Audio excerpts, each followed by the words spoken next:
খালি থালা নিয়ে বসে আছে আর তুমি এখানে গিলছো সবসময় শুধু নিজের গেলনটা নাকি? মা দিচ্ছি। চাঁদের টিপে মা তাড়াতাড়ি ছুটি হয়ে গেছে, খেতে দাও। এসে গেছিস? এনে। আর খাবার নেই না? আরে আমার খিদে পাইনি, নষ্ট হয়ে যাবে তাই খাচ্ছিলাম। খা খা খা।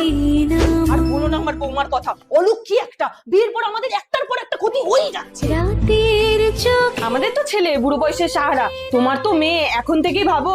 আমার সামনে যা বলেছো বলেছো, ওর বাবার সামনে ভুল করে বলো না। এই মেয়ে হবার পরই ওর বাবা কাজ পেয়েছে, এই বাড়ির ধার শোধ হয়েছে। মেয়ে আমার লক্ষ্মী। তো তুমি জঘন্য বউ একটা কপাল, এক কাপ চা দেওয়ার সময় হয় না। ও এসেছেন, ভালো কিছু বলতে না পারলেও মেয়ের কানে অত বিষ পড়বেন না। মা বাবা তোমরা চলে যাচ্ছ? চ, তোকে এখানে থাকতে হবে না, চ। না, অনেক কষ্টে আছিস না মা? না, এটাই মেয়েদের জীবন। তো তুমি